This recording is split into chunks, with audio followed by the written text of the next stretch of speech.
जय प्रभुपाद प्रभुपाद जय प्रभुपाद जय श्रील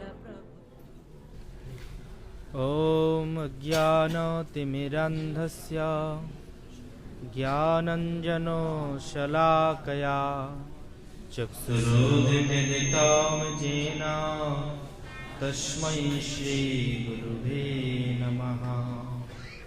श्रीचैतन्यो मनोभीष्टं स्थापितं येन भूतले स्वयं रूप कदा मह्यं ददाति पदान्तिकम्। वन्देऽहं श्रीगुरु श्रीयुतपदकमलं श्रीगुरान् वैष्णवांश्च श्रीरूपं साग्रजातं सहगणो रघुनाथान्वितं तं सजीवं साद्वैतं सावधूतं परिजनसहितं कृष्ण चैतन्यदेवं श्रीराधा कृष्णपादान् सहगणो ललिता श्रीविशाखान्वितांश्च।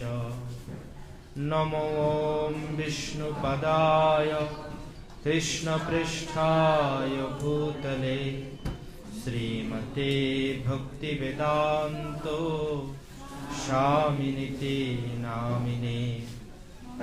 नमस्ते सरस्वती देवे गौरवाणी प्रचारिणे निर्विशेष शून्यवादी पश्चात्देशतारिणे। वञ्चाकल्पतरुभ्यश्च कृपा सिन्धुभ्य एव च पतितानां पावनेभ्यो वैष्णवेभ्यो नमो नमः।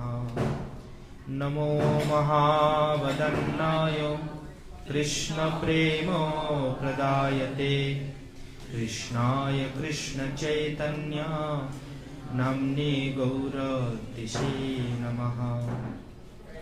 हे कृष्णा करुणा सिन्धु दीनबन्धु जगत्पते गोपेश गोपिका कान्तो राधाकान्त नमस्तुते। तप्त काञ्चन गौराङ्गी राधे वृन्दावनेश्वरी वृषभानुसुते देवी प्रणमामि हरिप्रिये। लीलाचल निवासाय नित्याय परमात्मने बलभद्रो सुभद्राभ्यां जगन्नाथाय ते नमः। ॐ वृन्दावै तुलसी देवी प्रियायै केशवस्य च कृष्ण भक्ति पदे देवी सत्यवत्यै नमो नमः।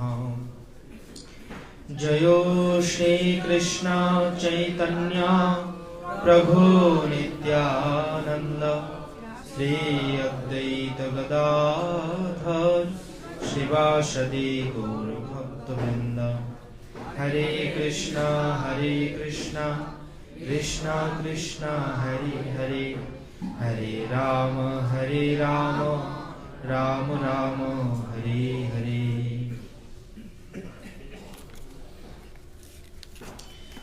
ओम नमो भगवते वासुदेवाय।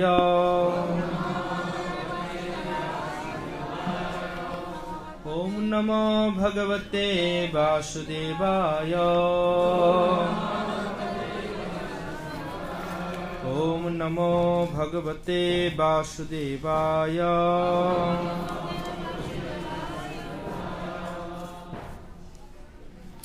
नारायणं नमस्कृत्य नरं चैव नरोत्तमं देवीं सरस्वतीं व्यासं ततो जयामुदीरये। नष्टो प्रायेषु अभद्रेषु नित्यं भगवतो सेवया भागवते उत्तमश्लोके भक्तिर्भवति नष्टिके।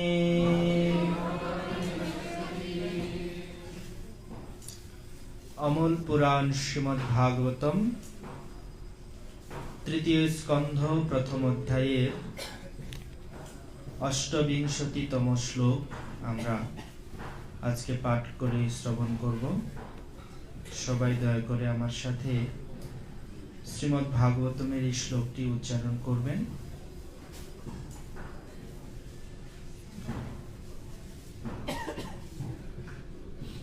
कश्चिदरथाधिपतिर्जदूनां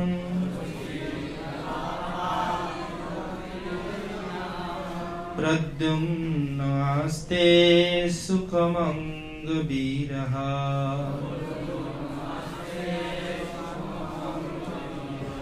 यं लक्ष्मिणी भवतो भागवतोऽभिलभे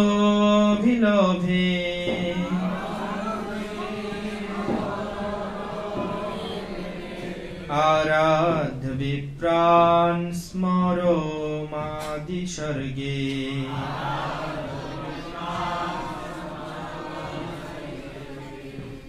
कश्चिद्वरथोऽधिपतिर्जदूनां प्रद्युम्नास्ते सुखमङ्गवीरः यं लक्ष्मिणी भगवतोऽभिलभे आराध्य विप्रान् स्मरो मादिसर्गे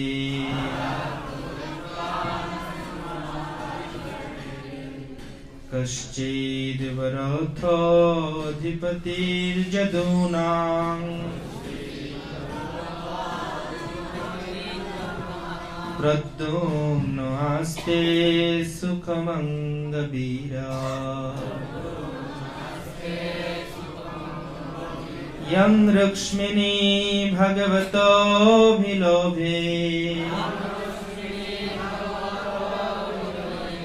आराध्य विप्रान् स्मरो मादिसर्गे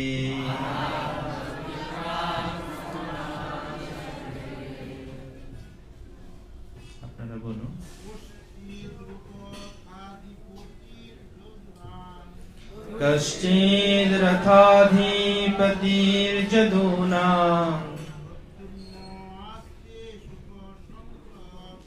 प्रद्युम्नास्ते सुखमङ्गवीरः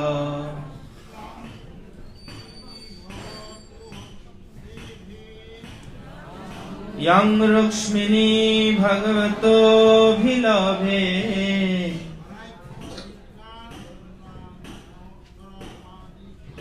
आराध्य विप्रान् स्मरो मादिसर्गे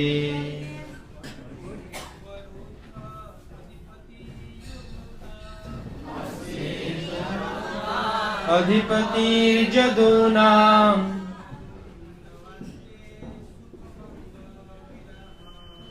प्रद्युम्नास्ते सुखमङ्गवीरः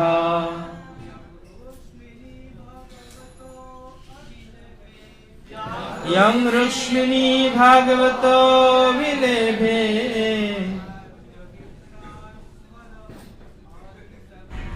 आराध्य विप्रान् स्मरो मादिसर्गे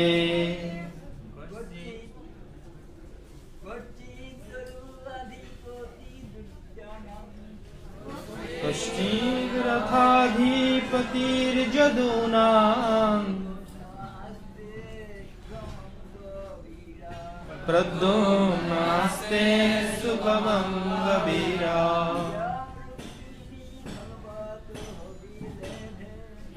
यं लक्ष्मिणी भगवतोऽभिलभे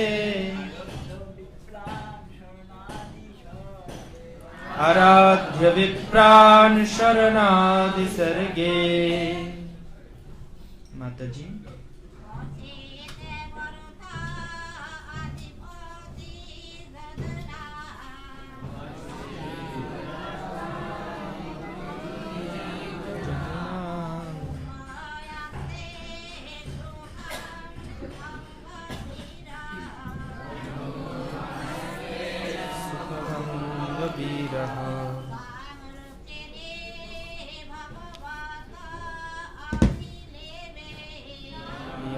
रुक्मिणी भगवतो मुनेभे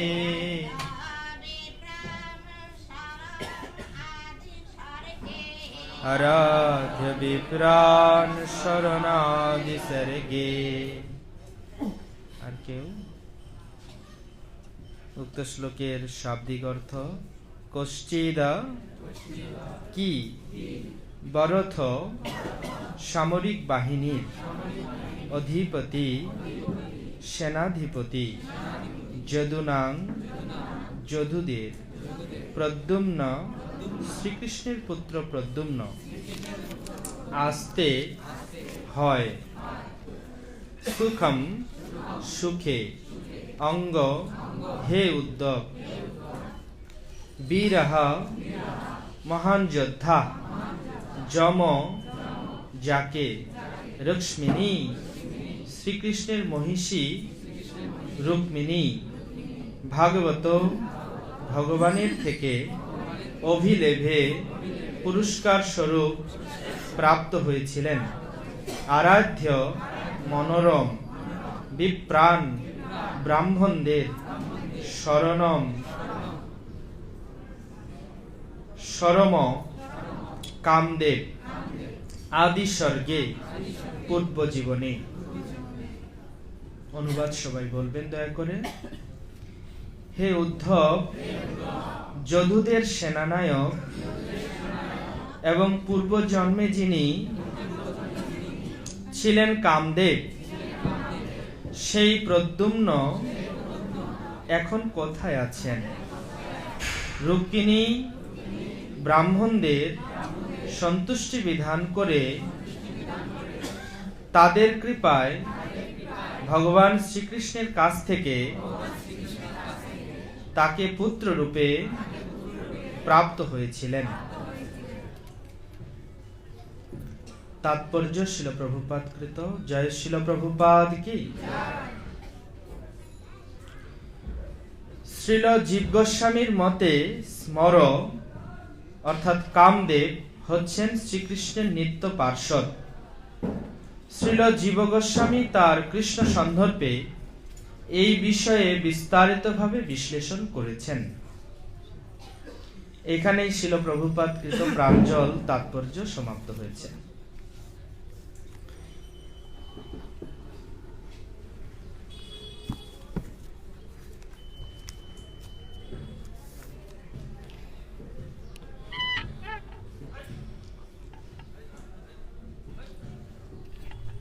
সকালের শ্রীমদ্ ভাগবত ক্লাসে আমি সকলকে স্বাগতম জানাচ্ছি। ভাগবত রসপিপাসু ভক্ত সজ্জন এবং মমতাময়ী মাতৃমণ্ডলীর শ্রীচরণে আমি বিনম্র দণ্ডবোধ প্রণতি নিবেদন করছি এবং আপনাদের আশীর্বাদ প্রার্থনা করছি।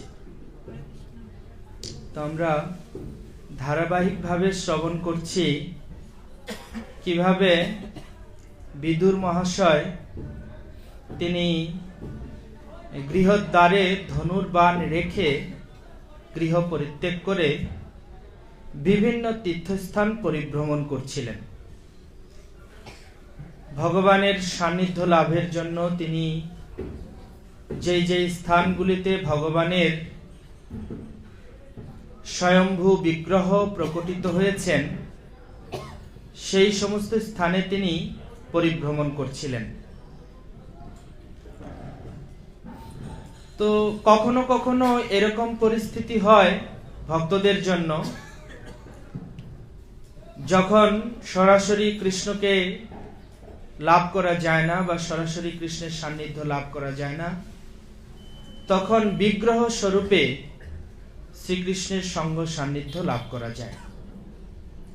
ঠিক যেরকম পরমেশ্বর ভগবান তিনি উদ্ধবকে বলেছিলেন যে হে উদ্ধব, আমি এখন চলে যাব, কিন্তু তোমাকে এই জগতে থাকতে হবে। কৃষ্ণ ভাবনামৃত প্রচার করবার জন্য, শ্রীমদ্ ভাগবতের কথা প্রচার করবার জন্য তোমাকে থাকতে হবে। তো তুমি উত্তর দিকে যাত্রা করো, সেখানে বদ্রিকা আশ্রমে আমার বিগ্রহ রয়েছে, আমি বদ্রী নারায়ণ রূপে সেখানে রয়েছি। তুমি সেখানে গিয়ে আমার সান্নিধ্য অনুভব করতে পারবে। এবং ঋষিদের যে অভিশাপ যদুবংশকে ধ্বংস করবে, সেই অভিশাপ সেখানে কাজে লাগবে না। অর্থাৎ তুমি যদুবংশী হয়েও তোমার ধ্বংস হবে না।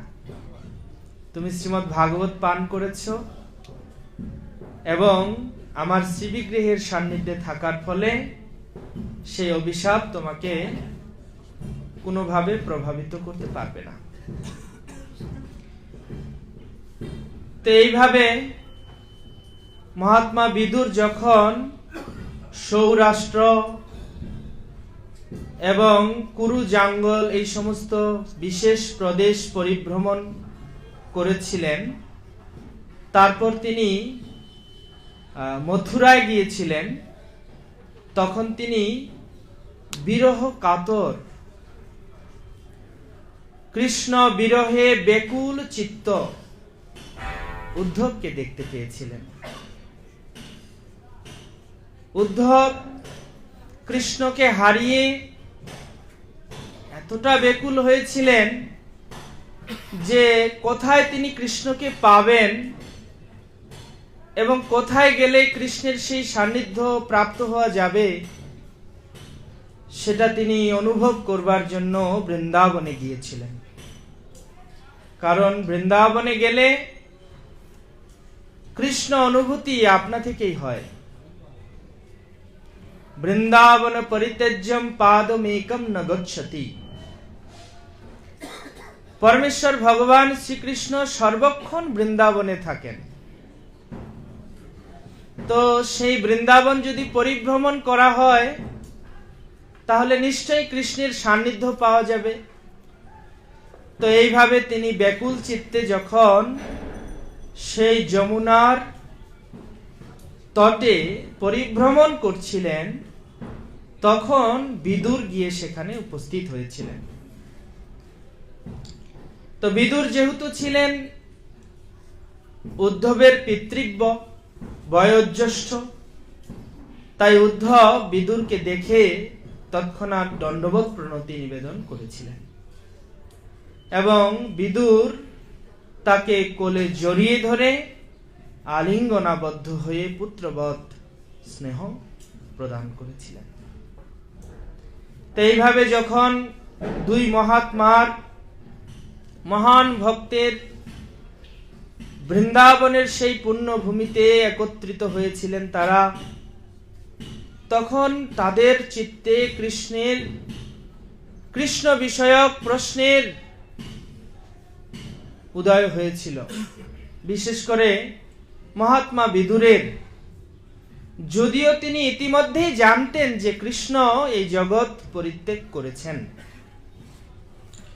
তথাপি তিনি জিজ্ঞাসা করছেন যাতে করে উদ্ধবের মুখ থেকে তিনি সেই পরমেশ্বর ভগবানের বীর্যবতী কথামৃত শ্রবণ করতে পারেন, যাতে সেই ভগবানের বিভিন্ন লীলা প্রসঙ্গ এবং কিভাবে তিনি এই জগৎ পরিত্যাগ করেছেন সেই প্রসঙ্গগুলি যেন তিনি শুনতে পারেন, সেই জন্য তিনি প্রশ্ন জিজ্ঞাসা করছেন। এবং এখানে বিদুর মহাত্মা যে প্রশ্নগুলি করছেন, প্রত্যেকটা প্রশ্ন হচ্ছে কৃষ্ণ বিষয়ক। প্রথমে তিনি জিজ্ঞাসা করেছেন দেবকী এবং বসুদেব কেমন আছে, এবং ব্রহ্মার অনুরোধে ভগবান যে অবতীর্ণ হয়েছিলেন রাম এবং কৃষ্ণ রূপে, ভগবান কেমন আছেন। এবং এই শ্লোকে বলা হচ্ছে যে রুক্মিণী পুত্র প্রদ্যুম্ন কেমন আছে।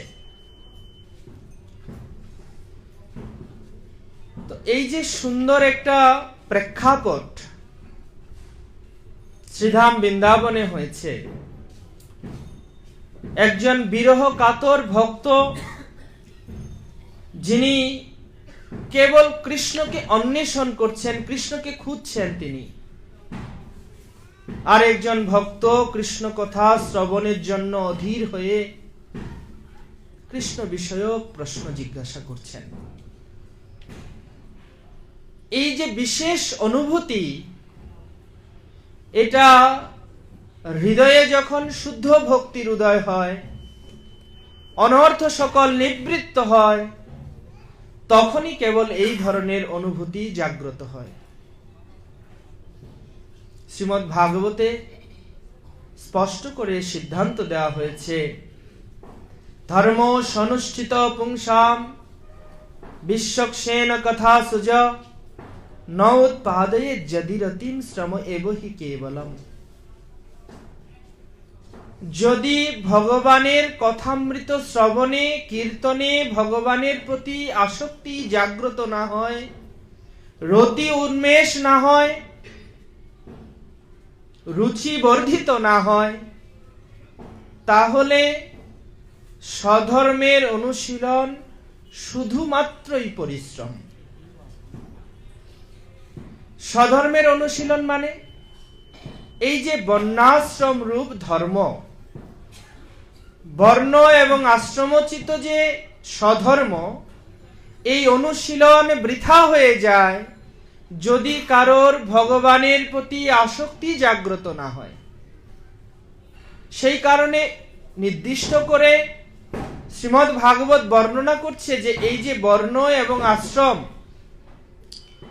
যদিও গুণ এবং কর্ম অনুসারে আলাদা আলাদা শ্রেণীতে বিভক্ত করা হয়েছে, তথাপি বর্ণ এবং আশ্রমের উদ্দেশ্য কিন্তু কৃষ্ণকে প্রসন্ন করা। অত পুনর্বিদ্বিজ শ্রেষ্ঠ বর্ণাশ্রম বিভাগস স অনুষ্ঠিতস্য ধর্মস্যম সংসিদ্ধিম হরিতোষণম।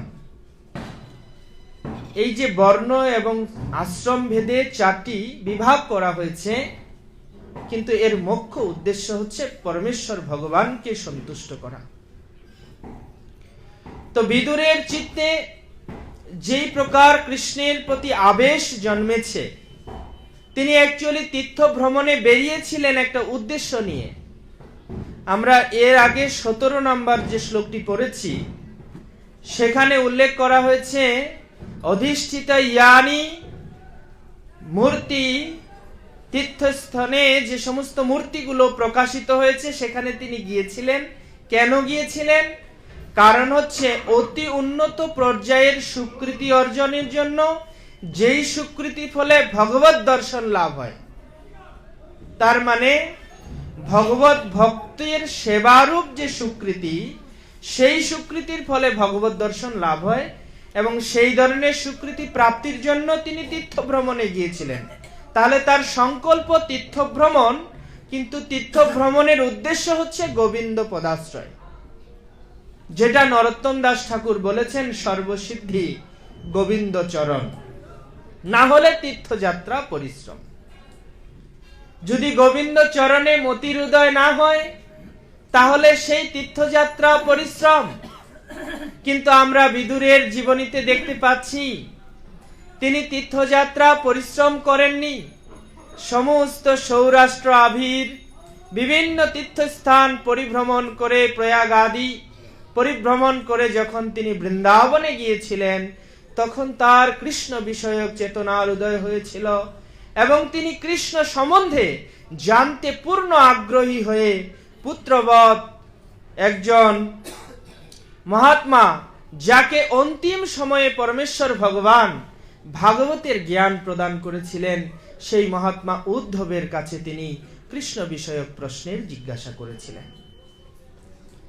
এই সমস্ত প্রশ্ন অত্যন্ত মহিমান্বিত প্রশ্ন, যেই সমস্ত প্রশ্নের উত্তর শ্রবণ করলে জীবের জাগতিক দুঃখের নিবৃত্তি হয়, যে সমস্ত প্রশ্নের উত্তর শ্রবণ করলে জীবনের সকল প্রশ্নের উত্তর পাওয়া হয়ে যায়, যাদের আর কোনো পিপাসা থাকে না, জীবনের আর কোনো আকাঙ্ক্ষা থাকে না, সেই ভগবত বিষয়ক প্রশ্ন জিজ্ঞাসা করতে করতে মহাত্মা বিদুর জিজ্ঞাসা করলেন যে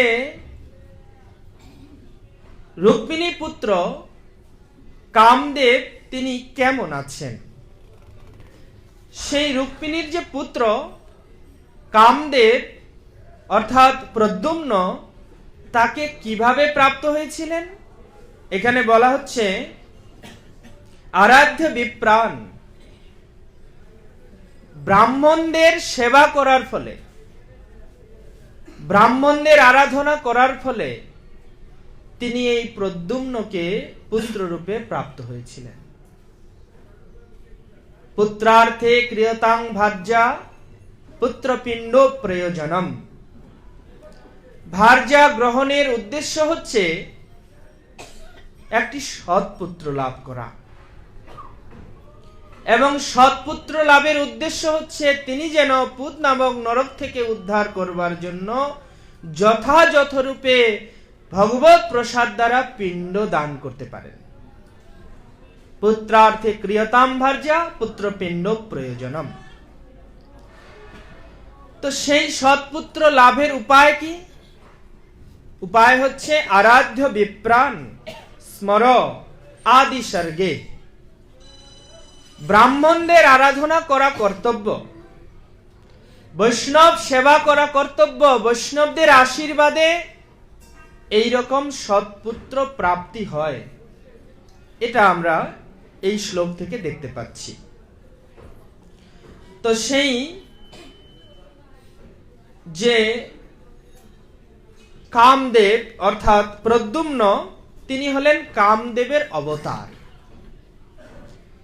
আদি স্বর্গে এবং স্মর আদি স্বর্গে, এই শব্দগুলি জীব গোস্বামীর টিকায় জীব গোস্বামী তিনি কৃষ্ণ সন্দর্ভে উল্লেখ করেছেন যে আদি স্বর্গ মানে এই যে আমরা যেটাকে স্বর্গ বলি, সপ্ত স্বর্গ, সেই স্বর্গ নয়।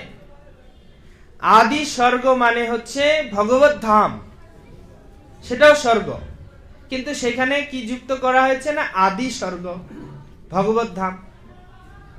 তো সেই ভগবত ধামে যিনি ভগবানের নিত্য পার্ষদ, তিনি হলেন এই কামদেব।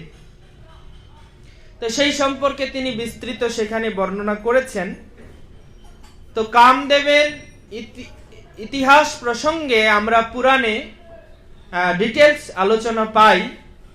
তার মধ্যে কামদেব, যেটা মূলত ব্রহ্মবৈবর্ত পুরাণের বর্ণনা, কামদেব তিনি হচ্ছেন এই জগতের মানুষের মনের মধ্যে কাম ভাবনার উৎপত্তি করেন, সেই চেতনার তিনি উন্মেষ করেন, এবং তার স্ত্রীর নাম হচ্ছে রতি দেবী, কামদেব এবং রতি দেবী। তো উনি এই ধরনের দেবতা, সেই কারণে উনাকে বলা হচ্ছে কামদেব। যেহেতু তিনি মনের মধ্যে, মানুষের মনের মধ্যে বিচরণ করেন, তাই তাকে বলা হচ্ছে মন্মথ। এবং ব্রহ্মাকে একবার তিনি ব্রহ্মাকেও মোহিত করেছিলেন, ব্রহ্মাকেও একবার তিনি এই কামের দ্বারা প্রভাবিত করেছিলেন, বিধায় তার আরেক নাম হচ্ছে কন্দর্প। আর দেবতাদের মধ্যে তিনি হচ্ছেন সর্বশ্রেষ্ঠ সুন্দর, সেই কারণে তাকে বলা হয় অভিরূপ। এইভাবে কামদেবকে বিবিধ নামে পুরাণে উল্লেখ করা হয়েছে। তো সেই যে কামদেব, তিনি একবার সমস্ত দেবতারা, তিনি স্বর্গে অবস্থান করছিলেন। তো সমস্ত দেবতারা একবার বিপদাপন্ন হয়ে পড়লেন। তারকাসুর নামক এক অসুর এই পৃথিবীতে উৎপাত সৃষ্টি করলো, এমনকি দেবলোকে উৎপাত সৃষ্টি করলো। দেবতাদের পথ জোরপূর্বক গ্রহণ করলেন, ইন্দ্রের আসন গ্রহণ করলেন। তখন সমস্ত দেবতারা নিরুপায় হয়ে ব্রহ্মার নিকটে গমন করলেন। ব্রহ্মাজি তখন উপায় বলে দিলেন যে দেখো, এই তারকাসুরকে আমি বর দিয়েছি, এ কেবল মহাদেব এবং পার্বতীর সন্তানের দ্বারাই বধ হবে, এছাড়া অন্য কোনো উপায়ে এই তারকাসুরকে বধ করা যাবে না। এখন ঠিক ওই সময় মহাদেব এত গভীর ধ্যানে নিমগ্ন যে সন্তান উৎপন্ন হবার কোনো সিচুয়েশন নেই, কোনো পরিস্থিতি নেই। পার্বতী তিনি যদিও তপস্যায় করছেন, কিন্তু তবুও তিনি জাগ্রত ছিলেন। কিন্তু মহাদেব গভীর তপস্যায় নিমগ্ন ছিলেন, মহাদেব ধ্যানস্থ ছিলেন। এখন ব্রহ্মাজি উপায় বলে দিলেন যে দেখো, তোমরা এক কাজ করো, তোমরা কামদেবের কাছে যাও, কামদেবকে প্রসন্ন করো।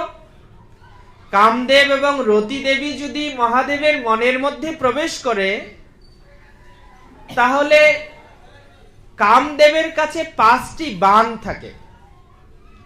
কামদেবের যে অস্ত্র, সেই অস্ত্রের নামই হচ্ছে কুসুম আয়ুধ, মানে তার ধনুকটা হচ্ছে পুষ্পবাণ, পুষ্পের নির্মিত ধনুক, কুমুদ আয়ুধ, কুসুম আয়ুধ, এবং তিনি তাতে কেবল 5টি বাণ সংযোজন করেন। প্রথম বাণে কাজ না হলে তারপর তিনি দ্বিতীয় বাণ সংযোজন করেন, দ্বিতীয় বাণে কাজ না হলে তৃতীয়, একটার থেকে আরেকটা ভয়ঙ্কর। এবং এই বাণ সম্পূর্ণ অদৃশ্য, জীবের চেতনার মধ্যে কামরূপে তিনি এটা নিক্ষেপ করেন। তো সেই যে বাণ, 5টি বাণ, সেটা হচ্ছে সম্মোহন, উন্মাদন, শোষণ, তাপন ও স্তম্ভন। আমরা ছোটবেলায় পড়তাম 5 পঞ্চবাণ। 5 পঞ্চবাণ মানে হচ্ছে এই কামদেবের 5টি বাণের কথা উল্লেখ করা হচ্ছে, যেটা জীবের হৃদয়ে, জীবের মনের মধ্যে, চেতনার মধ্যে কামদেব নিক্ষেপ করে থাকেন। তো সেই কামদেবের তোমরা স্তুতি করো, তিনি যদি প্রসন্ন হন তাহলে তিনি শিবের চিত্তকে প্রভাবিত করবে 5টি বাণের দ্বারা। আর শিব যদি একবার প্রভাবিত হয়ে যায়, তাহলে তো তিনি উমা দেবীর প্রতি দৃষ্টি নিক্ষেপ করবেন, এবং তার ফলে যে পুত্র উৎপন্ন হবে, সেই পুত্র কিন্তু তারকাসুরকে বধ করতে পারবে। এই কথা শুনে দেবতারা সকলে সেই কামদেবের নিকট উপনীত হলেন, হয়ে নানাবিধ কামদেবের স্তুতির দ্বারা তাকে প্রসন্ন করলেন, এবং তারা তাদের দুঃখের কথা নিবেদন করলেন। কামদেব সেই দুঃখ শুনে রতি দেবীর সমেত কৈলাসে প্রবেশ করলেন। কৈলাসে গিয়ে তারা দেখলেন যে মহাদেব গভীর ধ্যানে নিমগ্ন। এত গভীর ধ্যানে নিমগ্ন, তাকে সেখান থেকে কি করে বের করে আনবে? নানা বাদ্য নৃত্য গীত হতে শুরু করলো। সাথে দেবতাদের যারা গন্ধর্ব অপ্সরা ছিল, তারাও প্রত্যেকে সেখানে গমন করলেন। কিন্তু ধীরে ধীরে এইভাবে মহাদেবের ধ্যান ভগ্ন করবার জন্য যখন তারা উপনীত হলেন, তারা বুঝতে পারলেন শ্রী শ্রী রাধা মাধব কি। তারা বুঝতে পারলেন যে এর পরিণতি ভালো হবার নয়। তখন কামদেব একটু রিস্ক নিয়ে একে একে 5টি বাণ শিবের হৃদয় বরাবর নিক্ষেপ করতে লাগলেন। যখন 5টি বাণ শিবের হৃদয়ে নিক্ষেপিত হলো, শিবের তো ধ্যান ভগ্ন হলো না, কামও উৎপন্ন হলো না, শিবের তৃতীয় নেত্র খুলে গেল। যেই মাত্র শিবের তৃতীয় নেত্র খুলে গেল অগ্নিবর্ষণে, কামদেব তৎক্ষণাৎ ভস্মীভূত হয়ে গেলেন। কামদেব যখন ভস্মীভূত হয়ে গেলেন, রতি দেবী চিৎকার করে ক্রন্দন করতে করতে মহাদেবের চরণে মিনতি করলেন, আমার পতি তিনি যদি না থাকেন এই জগতের আকর্ষণ শক্তি নষ্ট হয়ে যাবে। এই জগতে কাম দেবতা থাকার ফলে প্রত্যেক ব্যক্তির প্রতি যে আকর্ষণ অনুভব করে, অথবা জীবের মধ্যে যে কামনা অনুভব করে, সেটা তো তার নিয়ন্ত্রণে। তিনি যদি না থাকেন তাহলে তো এই জগতের সৃষ্টি হবে না। যে কারণে ভগবান এই সৃষ্টি করেছেন, সৃষ্টির যে নিয়ম সেটা তো থাকবে না। তো এইভাবে রতি দেবী যখন নানাভাবে মহাদেবের কাছে আকুতি মিনতি করতে লাগলেন, তখন মহাদেব তিনি অবশ্য বুঝতে পারছিলেন যে আসলে কামদেবকে এইভাবে ধ্বংস করাটা ঠিক নয়, ঠিক হয়নি, কিন্তু তৃতীয় নেত্র খুলে গেলে তো কিছু করার নেই। তখন মহাদেব পরবর্তীতে বিবেচনা করে তিনি বললেন, ঠিক আছে, যেহেতু এখন ভস্মীভূত হয়ে গেছে, তাই সে অনঙ্গ রূপে বিদ্যমান থাকবে, তার সমস্ত ক্রিয়া এবং শক্তি বিদ্যমান থাকবে, যদিও তার আপাতত কোনো দেহ থাকবে না। তাই কামদেবের আরেক নাম হচ্ছে অনঙ্গ। ভগবান হলেন অনঙ্গ মোহন। তিনি অনঙ্গকেও মোহন করতে পারেন। তিনি হলেন কোটি কন্দর্প শোভনীয় বিশেষ শুভম। তিনি কোটি কন্দর্পকে মোহিত করতে পারেন। তিনি পরমেশ্বর।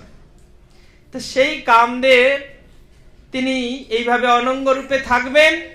মহাদেব বললেন, আমার বরে এক সময় সে পরমেশ্বর ভগবান শ্রীকৃষ্ণ কোটি কন্দর্প কমনীয় দ্বিভুজ মুরলীধারী শ্যাম সুন্দর যখন এই জগতে অবতীর্ণ হবে, তখন তার পুত্র রূপে এই কামদেব দ্বিতীয়বার জন্মগ্রহণ করতে পারবে এবং সেই সময় সে তার শরীর পুনরায় প্রাপ্ত হবে। তো এইভাবে মহাদেবের বরে কামদেব এই দ্বিতীয় শরীর প্রাপ্ত হয়েছেন প্রদ্যুম্ন রূপে। প্রদ্যুম্ন রূপে তিনি কামদেব রূপে অবতীর্ণ হয়েছেন, যার 7 দিনের ভিতরে সম্বর নামক এক অসুর তাকে চুরি করে নিয়ে যায় এবং রতি দেবী সেই সম্বরের গৃহে মায়াবতী নাম্নী এক কন্যা রূপে তিনি অবতীর্ণ হন। এবং এইভাবে কামদেব এবং রতির পুনর্মিলন হয়। কৃষ্ণের পুত্র এবং পুত্রবধূ তারা কিছুকাল যাবৎ পুনরায় আবার দ্বারকায় প্রত্যাবর্তন করেন। কামদেবের অবশ্য আরেকজন পত্নী আছে, সেই পত্নীর নাম হচ্ছে ককুতমতি। সেই ককুতমতির গর্ভেই কিন্তু অনিরুদ্ধের জন্ম হয়, যিনি উষার সাথে বানরাজের কন্যার সাথে বিবাহ হয়। তো সেই কামদেবের ইতবৃত্ত বা প্রদ্যুম্ন বিষয়ক জিজ্ঞাসা করছেন মহাত্মা বিদুর। তো একবার অর্জুন জিজ্ঞাসা করলেন পরমেশ্বর ভগবানকে, ভগবদ গীতার 3য় অধ্যায়ে রয়েছে, যে প্রভু আমি তো পাপ কর্ম করতে চাই না, কিন্তু কিসের দ্বারা তাড়িত হয়ে আমি পাপ কর্ম করতে বাধ্য হই, বা জীব কিসের দ্বারা তাড়িত হয়ে পাপ কর্ম করতে বাধ্য হয়? তখন পরমেশ্বর ভগবান বললেন, কাম এষ ক্রোধ এষ রজগুণ সমুদ্ভব মহাশূন মহাপাপাত্মা বিদ্ধি এনম ইহ বৈরেনম। রজগুণ থেকে জাত যে কাম, সেই কামই হচ্ছে জীবকে জোর করে পাপাচারণে প্রবৃত্ত করে। এটা রজগুণ থেকে উৎপন্ন হয় এবং জোর পূর্বক যে পাপ করতে চায় না তাকেও পাপ কর্মে প্রবৃত্ত করে। তো এর থেকে মুক্তির উপায় কিভাবে মুক্ত হওয়া যাবে? এর লক্ষণ কি? এর লক্ষণ হচ্ছে কাম রূপম দুরাসদম এটা হচ্ছে দুরাসত, মানে এতটা ভয়ঙ্কর, মুক্ত হওয়া কঠিন। আর নিত্য বৈরী না, মানে এটা হচ্ছে চিরশত্রু জীবের। আর কি? অনলেন দুষ্পরেণ চ, মানে হচ্ছে এটা হচ্ছে অগ্নির মতো চির অতৃপ্ত। আগুনকে আপনি যদি যতই ইন্ধন দেন ততই জ্বলবে, যতই ঘি দেন ততই জ্বলবে। ঠিক সেরকম কামনা হচ্ছে অগ্নির মতো চির অতৃপ্ত, যত দিবেন তত চাইবে। 10 লক্ষ থেকে 1 কোটি, 1 কোটি থেকে 5 কোটি, 5 কোটি থেকে 10 কোটি, 10 কোটি থেকে 1000 কোটি, বিলিয়ন, ট্রিলিয়ন, সব। যত দিবেন তত চাইবে। তাই আশাহি পরম দুঃখ, নৈরাশ্যম পরমম সুখম। শাস্ত্র ঘোষণা করছে, সুখী হতে চাও তাহলে আশা পরিত্যাগ করো। ভক্তি বিনোদ ঠাকুর বললেন, হরি বলে আশার মুখে ছাই দেও ভাই। মানে আশার মুখে ছাই দিতে হবে। শত শত আশা পাশে আমরা বদ্ধ হই, আর ততই কাম উজ্জীবিত হয়, আশ্রয় পায়, এবং তত বেশি এই জগতের কষ্ট দুঃখ আমরা ভোগ করে থাকি। তার জন্য ভগবান অভ্যাসের পদ্ধতি দিয়েছেন। কাম থেকে মুক্ত হবার জন্য ভগবত ভক্তির পন্থা দিয়েছেন। ভগবত ভক্তি করতে হবে, আমার আশ্রয় করতে হবে, তবেই তুমি কাম বাসনা থেকে মুক্ত হতে পারবে। এই প্রসঙ্গে নরোত্তম দাস ঠাকুরের প্রেমভক্তি চন্দ্রিকায় তিনি যে সিদ্ধান্ত দিয়েছেন সেটি বৈষ্ণব সমাজে অত্যন্ত সমাদৃত। এবং কাম কিভাবে কৃষ্ণ প্রেমে রূপান্তরিত করা যায়, এই কাম বাসনা হৃদয়ে আছে, থাকবে।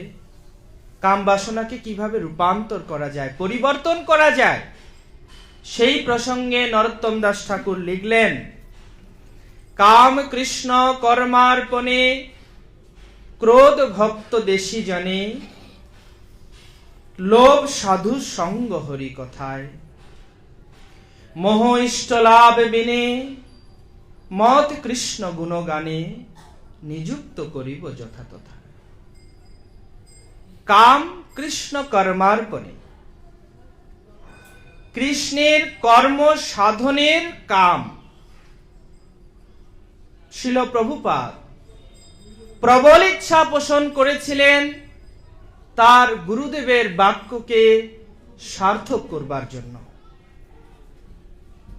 এটিও কাম, কিন্তু সেটি চিন্ময় কাম। তার গুরুদেবের ইচ্ছা পূর্তির জন্য তিনি এক তীব্র বাসনা করেছিলেন। এতটা দৃঢ় ছিলেন যে কোনো প্রতিবন্ধকতার দিকে তিনি লক্ষ্যপাত করেননি।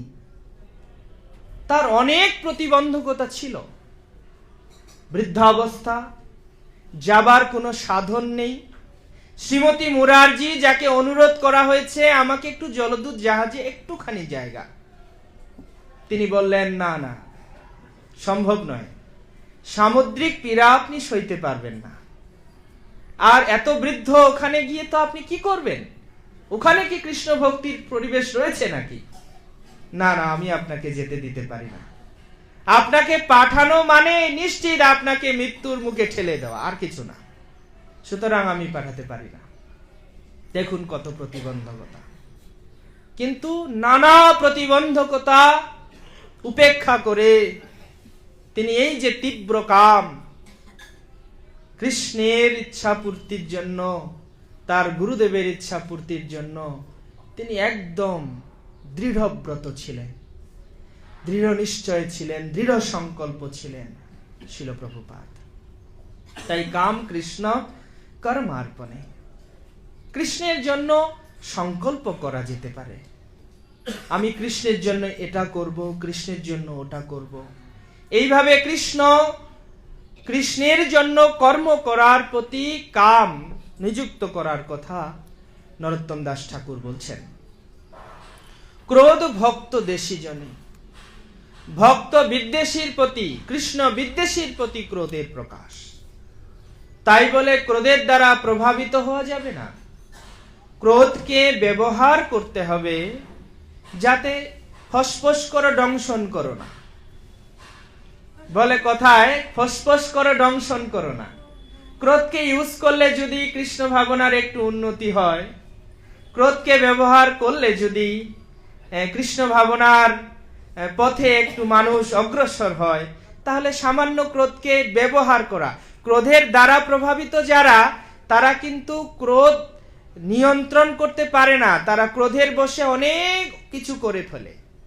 কিন্তু ভগবত ভক্ত সেই ধরনের ক্রোধ করবেন না। ভগবত ভক্ত ক্রোধকে সেবায় লাগানোর জন্য যতটুকু দরকার ততটুকু ব্যবহার করবেন, আর যতটুকু দরকার নেই ততটুকুকে কন্ট্রোল করবেন। তাই কাম ভক্ত দেশি জনে মানে যে, মানে ক্রোধ ভক্ত দেশি জনে মানে যে আপনি ক্রোধান্বিত হবেন আর ক্রোধের নিয়ন্ত্রণ হারিয়ে ফেলে আপনি যথেচ্ছা করবেন আর নরোত্তম দাস ঠাকুরের দোষ দেবেন, তা কিন্তু হবে না। সুতরাং ক্রোধ ভক্ত দেশি জনে লোভ সাধু সঙ্গে হরি কথা শ্রবণে, লোভ জাগ্রত করতে হবে। কৃষ্ণ ভক্তি রসভাবিতা মতি ক্রিয়তাং যদি কুত্রপি লভ্যতে অত্র লৌলম মূল্যমেকলম জন্ম কোটি সুকৃতই ন লভ্যতে। কোটি জন্মের সুকৃতি দিয়ে যে কৃষ্ণ ভাবনা কেনা যায় না, কোটি জন্মের পুণ্যের দ্বারা যে কৃষ্ণ ভাবনাকে ক্রয় করা যায় না, সেই কৃষ্ণ ভাবনা কেবল লোভরূপী মূল্যে বিতরণ করা হচ্ছে। লোভটা থাকতে হবে সাধু সঙ্গের প্রতি, হরি কথা শ্রবণের প্রতি। মোহ ইষ্ট লাভ বিনে কৃষ্ণের প্রতি মোহিত হওয়া, মদ কৃষ্ণ গুণগানে, কৃষ্ণ গুণগানে আসক্ত চিত্ত হওয়া, নিযুক্ত করিব যথা তথা, অন্যথা স্বতন্ত্র কাম অনর্থাদি যার ধাম, ভক্তি পথে সদা দেয় ভঙ্গ, কি আর করিতে পারে কাম ক্রোধ সাধকেরে, যদি হয় সাধুজনা সঙ্গ। যদি স্বতন্ত্র কাম মানে কৃষ্ণ বিষয়ক কামনা ব্যতিরেকে ইন্দ্রিয় চরিতার্থমূলক কাম হয়, তাতে অনর্থাদি ধাম। সেই রকম কামের ফলে দুষ্কৃতিত অনর্থ উৎপত্তি হয়। দুষ্কৃতি অনর্থ উৎপত্তি হয়। তাই কি করতে হবে? ভক্তিপথে সদা দেয় ভঙ্গ। এই যে স্বতন্ত্র কাম, এটি ভক্তিপথের একটা বিরাট প্রতিবন্ধক। তার জন্য কি আর করিতে পারে কাম ক্রোধ সাধকেরে, যদি হয় সাধুজনা সঙ্গ। তার মানে উন্নত ভক্তদের সান্নিধ্য হচ্ছে এই কামনা বাসনা থেকে মুক্তির উপায়। তাই সেই কামনা বাসনা থেকে মুক্তির উপায় হচ্ছে সাধু সঙ্গ। সেই সাধু সঙ্গের প্রতি দৃঢ়ব্রত হতে হবে, নৈষ্ঠিক হতে হবে। তাহলেই আমরা এই যে জড়জগতে কামনার দ্বারা প্রভাবিত হয়ে আমরা এই জড়জগতে দুঃখ যন্ত্রণা ক্লেশের দ্বারা জর্জরিত হয়ে আছি, সেই অবস্থার থেকে আমরা উত্থান করতে পারবো বা মুক্ত হতে পারবো। হরে কৃষ্ণ।